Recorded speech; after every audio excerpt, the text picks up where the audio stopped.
세례 요한을 성경에서 말하기를 그는 광야에 외치는 소리다라고 이야기했습니다. 그는 주께서 예비하신 주의 사자이고 또한 그의 사명은 광야에서 외치는 소리를 그의 사명으로 알고 그가 그렇게 살아왔죠.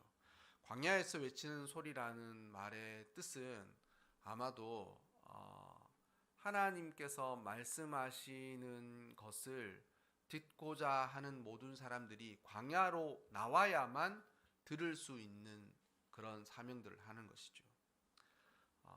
인생도 마찬가지겠지만 어떤 사람은 부유한 집에 태어나서 평탄한 삶을 살고 또한 어려움이 없고 그가 하는 일이 다 잘 될 수도 있습니다. 또한 어떤 사람은 그 반대의 경우도 너무 많지요. 어려운 상황에 태어나서 어려운 삶을 살고 그가 하는 모든 일에 마치 태클이 걸리는 것 같은 그런 삶을 사는 것입니다. 목회자들도 마찬가지죠.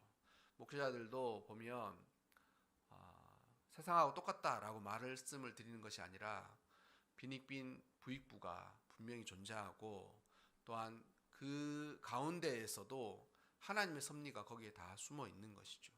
선지자들이라고 다 같은 선지자들이겠습니까? 또한 왕이라고 다 같은 왕들이겠습니까? 다 그렇지가 않죠. 그 각자의 사명들을 붙들고 삶을 살아가는데 세례 요한은 광야에서 외치는 소리가 그의 사명이었다라는 것입니다.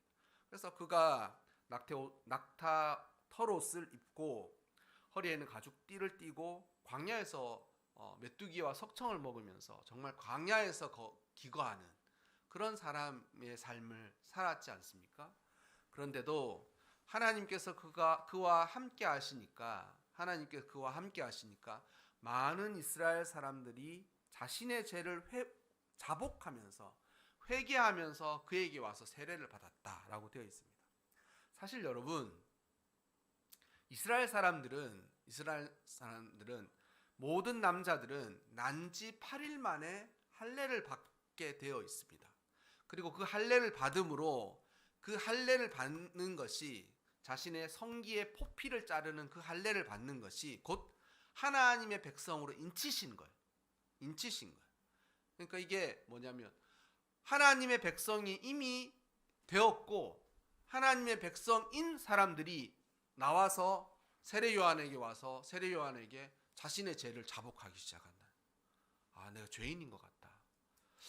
그러니까 이게 요즘 말로 순전하게 얘기하면 나는 믿는 집안에서 태어났는데 나 구원받지 못한 것 같은데요. 이런 이야기를 하는 거예요.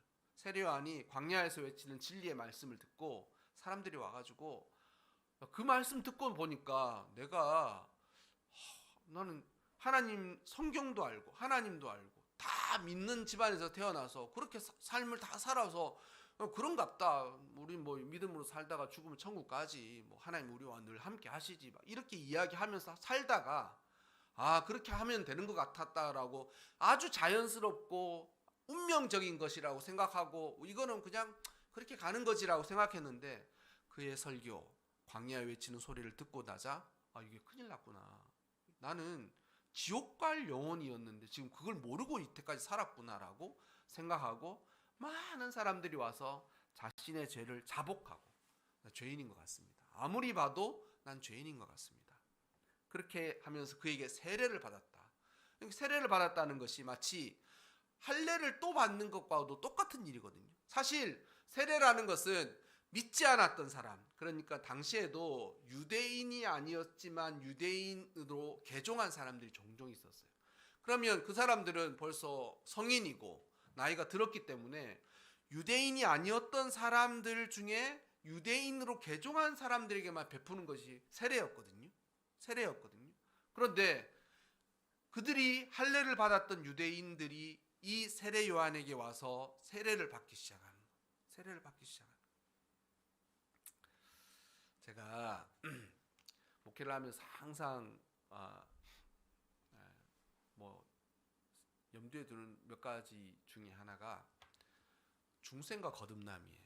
저는 목회하면서 교회 안에서 거듭나지 못한, 그러니까 중생하지 못한 사람들을 너무 많이 만나봤고, 근데 그것에 대해서 교회가 언급하지 않는 것에 대한 답답함들을 항상 지니고 있었어요. 왜 안 물어보시지? 그러니까 물어보면 그런 거 물어보는 거예요. 구원의 확신은 있으신가요? 이런 거 물어보는 거예요. 뭐 다 있다 그러지 없다 그러겠습니까? 당신 구원받았어. 옛날엔 그랬잖아요. 원색적으로 주님 맞고 구원받았냐고 그렇게 물어봤잖아요. 근데 그게 이제 시간이 지나고 나이가 지르니까 그렇게 싸지르면 사람들이 자꾸 싫어한다는 거예요. 그래서 고상하게 물어봤는데 그렇게 물어봐야 될 것이 아니라 어떻게 물어봐야 되냐면 생명을 얻은 구원에 이르는 회개를 하였습니까? 라고 물어봐야 그게 더 확실하고 합당한 것들이에요.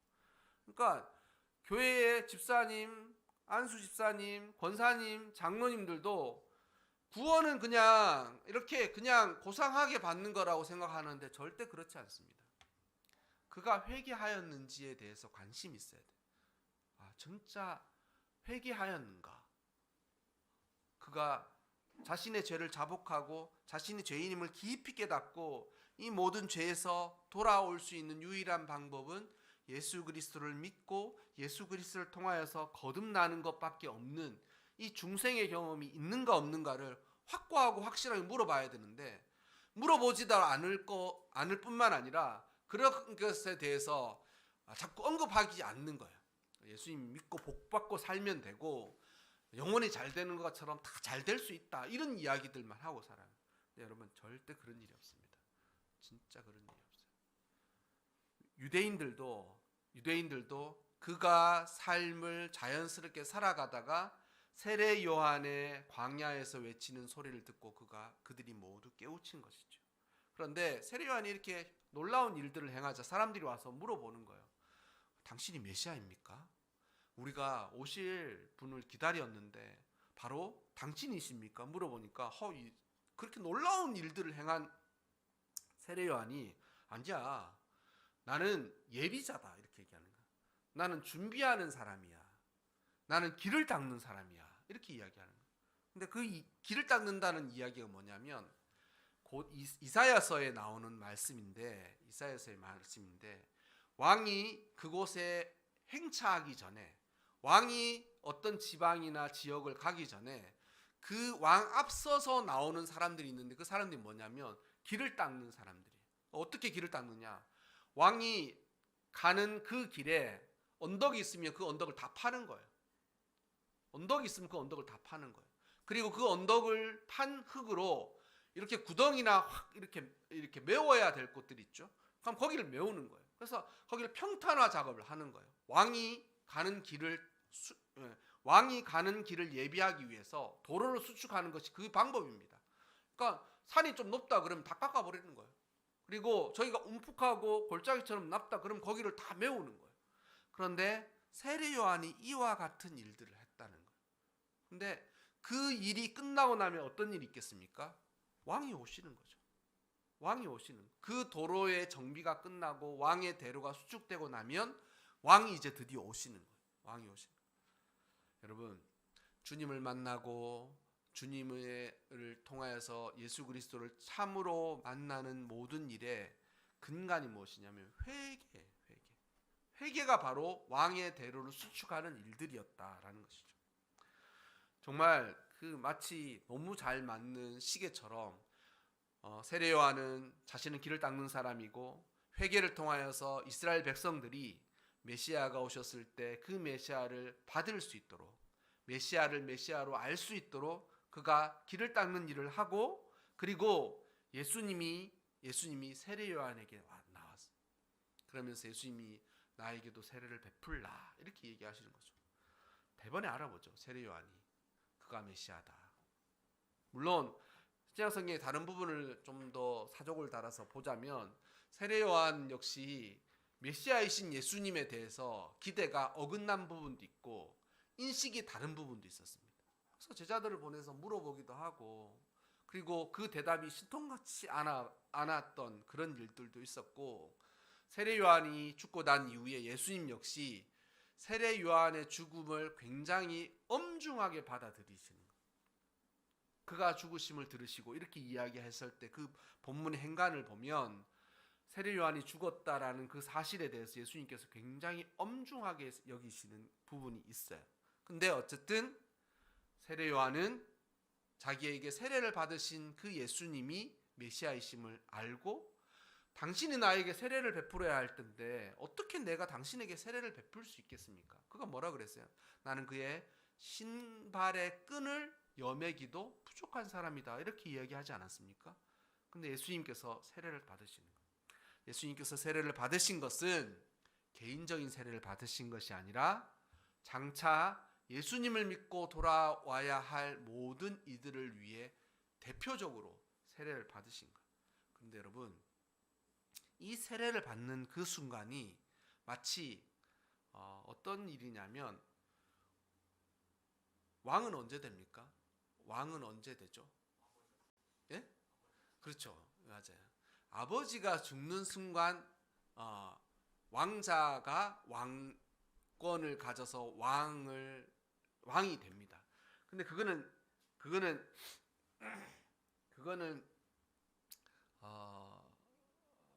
그거는 어떤 실제적인, 그러니까 그건 어떤 역사적인 거고, 그 왕이 왕으로서의 역할을 시작하는 때가 언제냐면 즉위식이에요.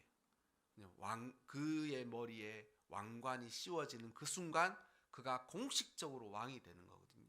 그럼 예수님은 이 땅에 오신 왕이신데 인간의 삶을 쭉 사시다가 언제 예수님께서 이 땅에 진실로 하나님의 아들이심과 더불어 세상의 왕이시고 만왕의 왕이심을 사람들에게 나타내셨냐?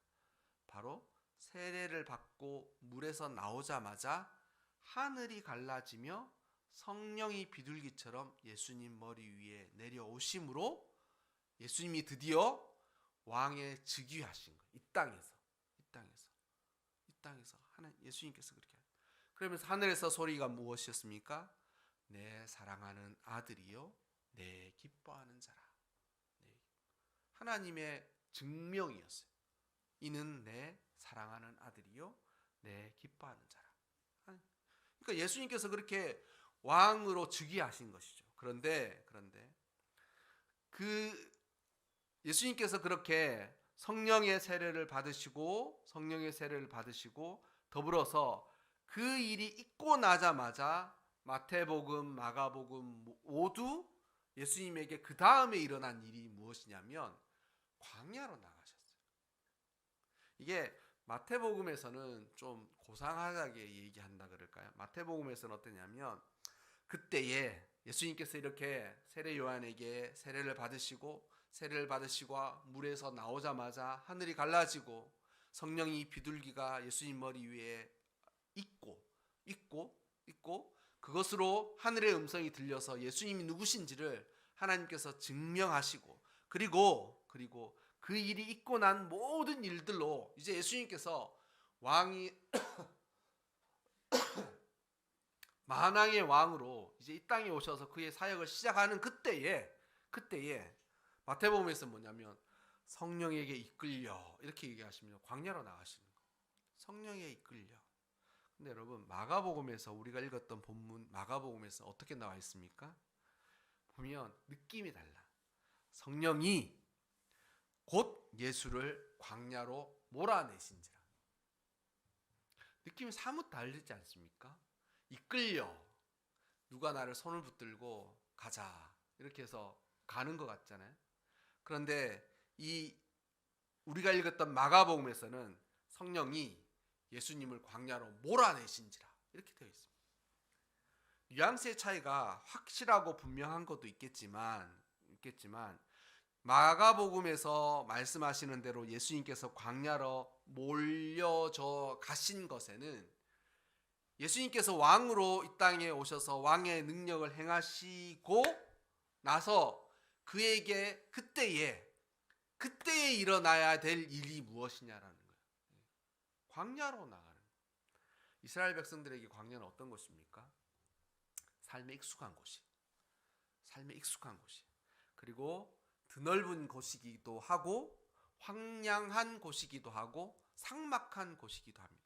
게다가 이스라엘 백성들은 역사적으로 그들이 출애굽하고 입가난을 하기 전까지의 삶을 광야라고 그랬거든요. 출애굽해서 입가난하기 전까지의 삶을 광야라고 그랬거든요. 그러니까 이 광야는 여러 가지 의미가 거기 확 함축되어 있는 거예요. 드넓은 곳이기도 하지만 아무도 없는 곳이기도 하고 황량하고 삭막한 곳이기도 하지만 그곳에서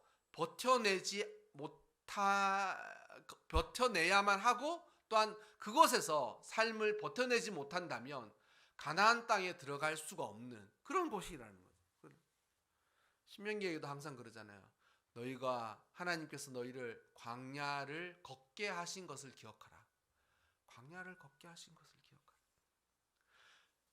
여러분, 예수님께서 시험을 받으시기 위해서 광야로 나가신 것에는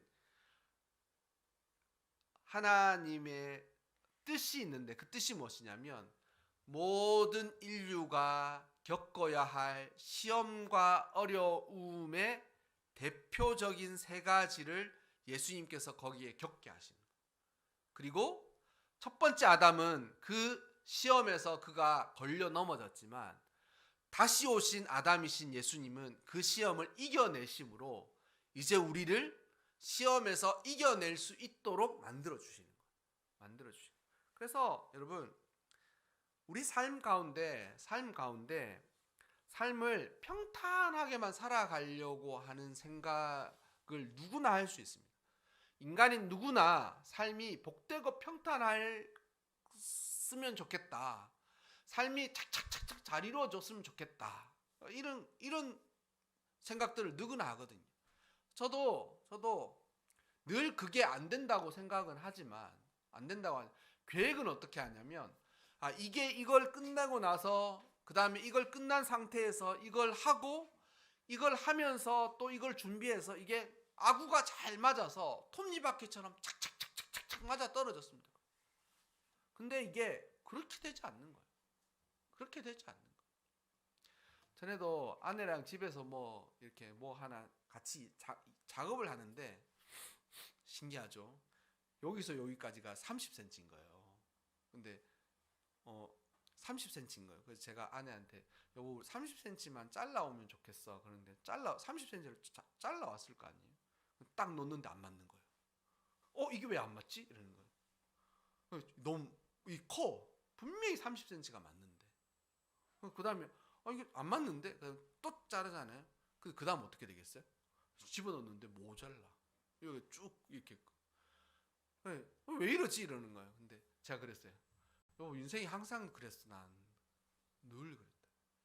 여러분 우리의 생각과 계획대로 삶이 착착착착착착 맞아 떨어져 가는 것을 원하지만 우리의 삶은 그렇지 않습니다. 그렇게 되기가 참 어려울 뿐만 아니라 그렇게 되지 않는 삶 가운데서도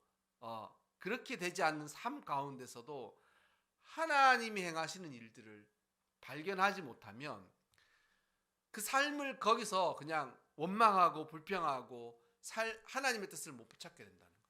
광야에 뭐가 있습니까? 아무것도 없어요. 광야에 뭐가 있냐? 이스라엘 백성들이 그렇게 물었어요. 꼭 그런 방법이어야만 했습니까, 하나님?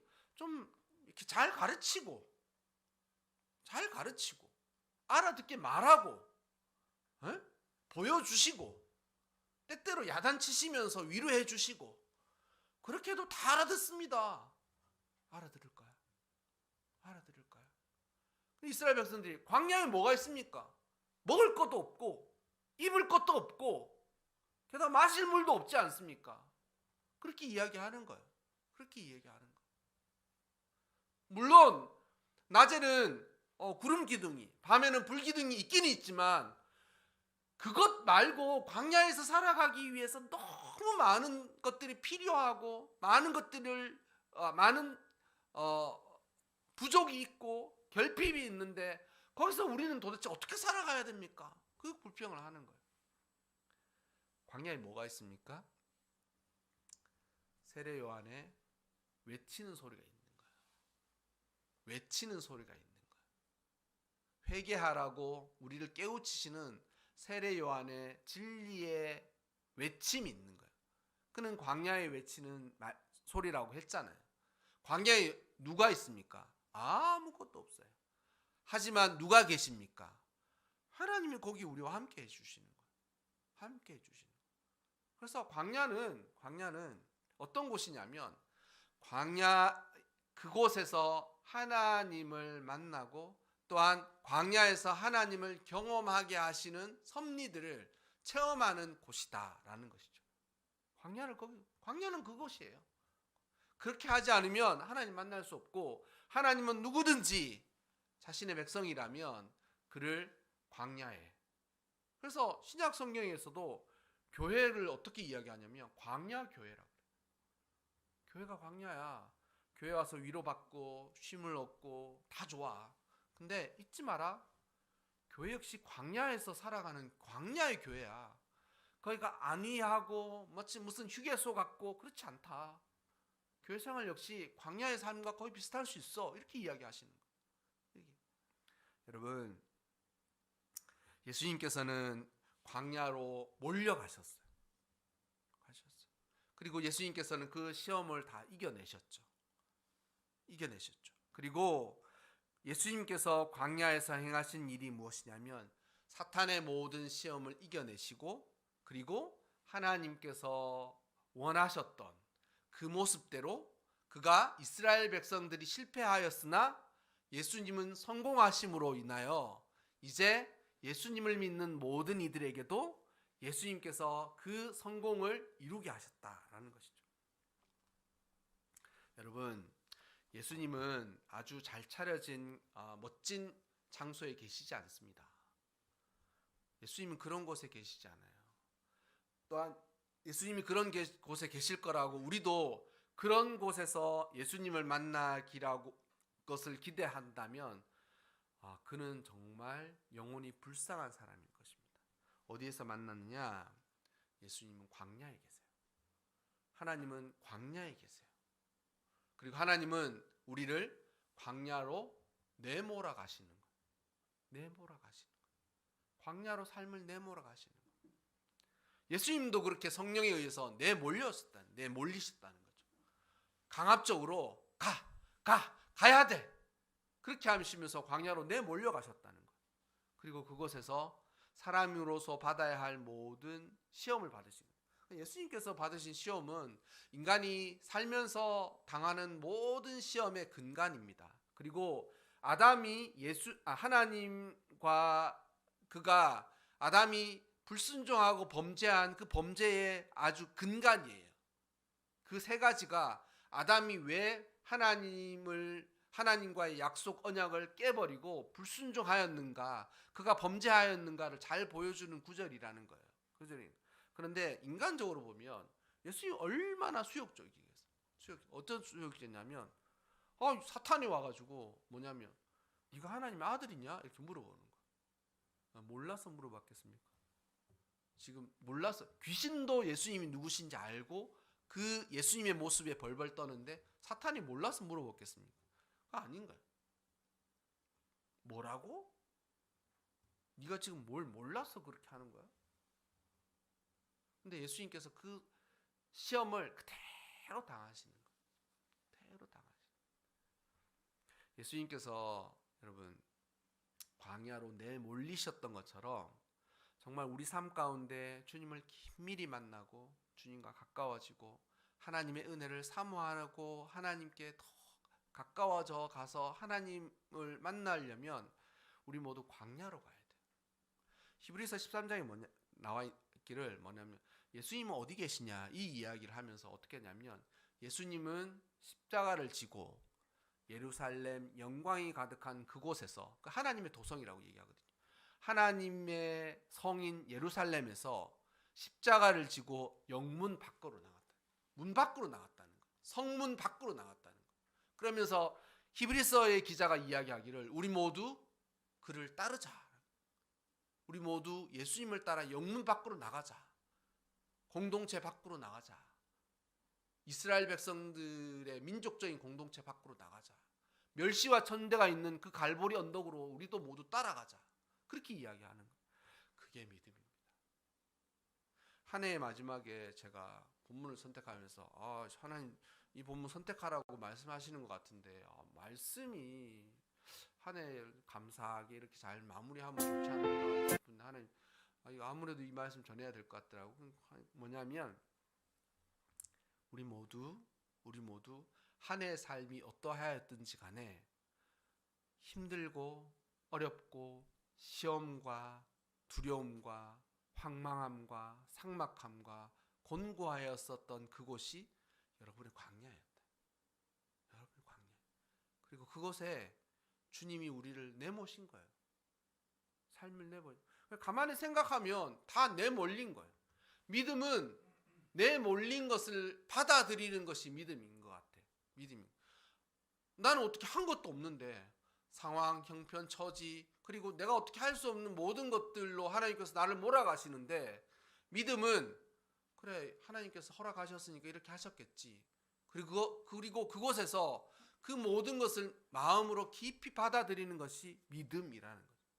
이거 아니야 저거 아니야 그 얘기하는 거 아니에요. 이것도 아니야 저것도 아니야 내가 원하는 건 이런 삶이 아니야 이렇게 얘기하는 게 아니라 이 모든 것들을 깊이 숙고하여서 나의 잘못과 나의 어떤 실수가 아니라면 하나님 나를 이렇게 내몰아 가셨구나. 그래서 가만히 생각해 보면 그때 그 시간에 그 장소와 그 상황에 그렇게 할 수밖에 없는 일들을 하나님께서 만들어 주시고 때때로 우리를 광야와 같은 곳에 내모시는 거예요.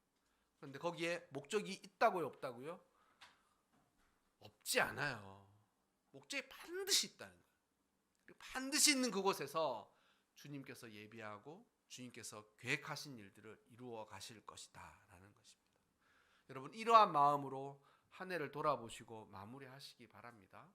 그리고 한 해 동안 하나님께서 베풀어 주셨던 나의 광야들을 마음 깊이 새겨서 그리고 그곳에서 하나님께서 역사하셨고 지금도 역사하시며 앞으로 역사하실 것들을 생각하면서 삶을 살아가시기 바랍니다. 주님도 광야에 성령에 의해서 내몰리셨습니다. 그리고 그곳에서 기꺼이 그가 하셔야 할 모든 일들을 감당하셨다라는 것이죠. 광야에 아무것도 없지 않습니다. 외치는 자의 광야에 외치는 자의 소리가 있고 그 소리를 듣고 회개하는 모든 이들이 왕의 대로를 마음에 수축하는 거예요. 왕의 대로가 열리는 거예요. 그리고 그곳에 곧 주님이 나타나시는 거예요. 주님도 광야에 가셔서 시험을 당하셨으나 그는 시험을 이기셨죠. 그리고 그는 하나님의 영광이 가득한 예루살렘 성에서 영문 밖으로 나가셨어요. 그곳에 주님이 계십니다. 여러분 한 해의 삶을 살아가시면서 수고가 많으셨어요. 그리고 특별히 위로해 드리고 싶은 것은 그 광야의 삶을 다 거쳐 오셨고 그 거쳐서 여기에 와 있는 여러분들이 그 광야의 의미를 깊이 깨닫게 되고 하나님의 섭리를 알게 되기를 주님의 이름으로 간절히 축원합니다.